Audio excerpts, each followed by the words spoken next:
ভিসিনের এই জায়গাটা গতকাল রং করা শেষ হয়েছে, তো এখনও গুছাইনি, অল্প একটু পরিষ্কার করে রেখেছি। এই জায়গাটা খুব তাড়াতাড়ি গুছিয়ে নিব। আসসালামু আলাইকুম, সবাই কেমন আছেন? আশা করছি সবাই ভালো আছেন। আলহামদুলিল্লাহ, এই তো আমরাও ভালো আছি। দেখতে দেখতে রোজার মাস প্রায় শেষের দিকে, হয়তো বা আর 2টা রোজার মতন আমরা রাখতে পারবো যদি আকাশে চাঁদ না ওঠে। তো ঈদের আমেজ কিন্তু শুরু হয়ে গিয়েছে। আসলে ঈদ মানে আনন্দ, আর রোজার মাসটাও কিন্তু অনেক বেশি উৎসব মুখর পরিবেশ থাকে, খুব ভালো লাগা কাজ করে। এই দিনগুলো খুব মিস করি। প্রত্যেক বছরই দেখা যায় যে সারাটা বছর মানুষ এই দিনগুলোর জন্য অপেক্ষা করে। রোজার মাসেই যে আমরা সারা দিন রোজা রাখছি, তারপরেও কিন্তু কোনো প্রকার কষ্ট হয় না, কারণ দিন শেষে সবাই একসাথে বসে ইফতারি করা। আর রোজার মাসের আনন্দই আলাদা, এই আনন্দ বলে বোঝানো যাবে না। ঈদের আগে থেকেই ঈদের প্রিপারেশন শুরু হয়ে গিয়েছে, যেহেতু আমরা নতুন বাসায় ঈদ করব। আনন্দই আলাদা নিজের বাড়িতে ঈদ করার। আর আমার মেয়ে তো আজকে মেহেদি পড়েছে, মানে ওর ফ্রেন্ড সার্কেল যারা আছে সবাই একসাথে মিলে আজকে মেহেদি পড়েছে, খুব আনন্দ করেছে। আমার কাছেও বেশ ভালো লেগেছে। এই দিনগুলো আসলে ফিরে পাওয়া যাবে না, আর এই দিনগুলোর আনন্দই আলাদা।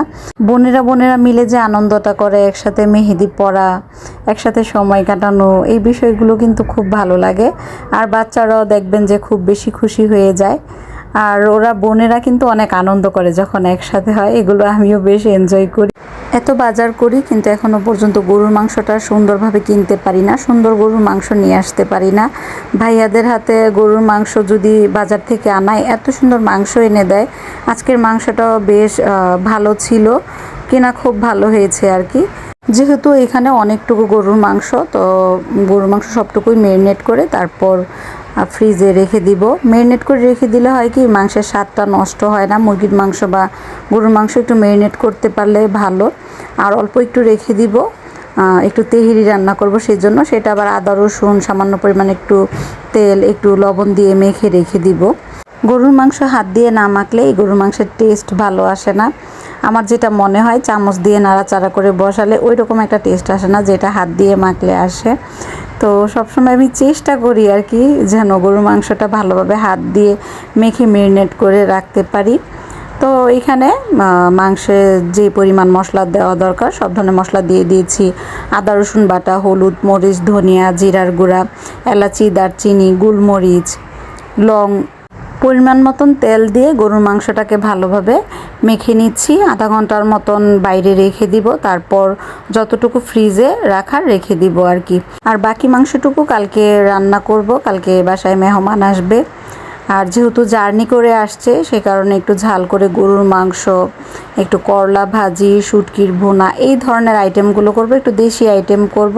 সাথে পোলাও রোস্ট তো আছেই, যদি নাও খায় তারপরও দেখা যায় যে বাসায় যদি মেহমান আসে তাহলে পোলাও রোস্ট না রাখলে ভালো লাগে না। মেহমান আর কেউ না, আমার ছেলে আসছে বিদেশ থেকে, বড় মেয়ের হাজব্যান্ড। তো সেই কারণে রান্নাবাড়া করব। তারা কালকে এসে কালকেই আবার চলে যাবে, মেয়ে চলে যাবে শ্বশুরবাড়িতে ঈদ করবে। তো সেই কারণে আমার ঘরে একটু কাজের ব্যস্ততাটা বেশি ছিল।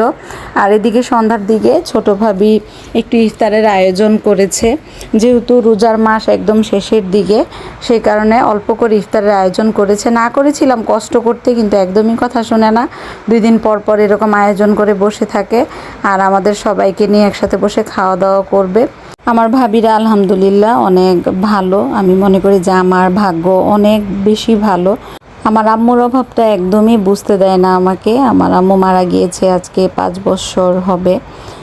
তো আম্মু অল্প বয়সেই মারা গিয়েছে, যে বয়সটা আম্মুর আরও বেশি প্রয়োজন ছিল, সেই সময়টা কাছে পাচ্ছি না। অনেক ধরনের জুলুমের শিকার হচ্ছি, তারপরও আল্লাহ তাআলা রহমত করছি বিধায় মনে হয় বেঁচে আছি। পাশাপাশি পরিবারের একটা সাপোর্ট আছে, পরিবারের সাপোর্ট ভালোবাসা পেয়েই মনে হয় ভালো আছি।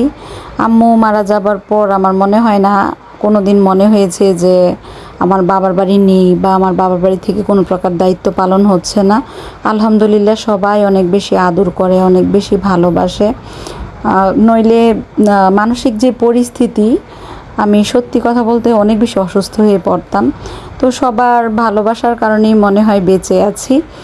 আর এদিকে এই তো আমার মেয়ে সকাল সকাল বের হয়ে পড়েছে, ওর হাজব্যান্ডকে রিসিভ করবে। আর ইফরাত বাবুও যাচ্ছে ওর বাবাকে আনতে, আমাকে টাটা দিচ্ছে।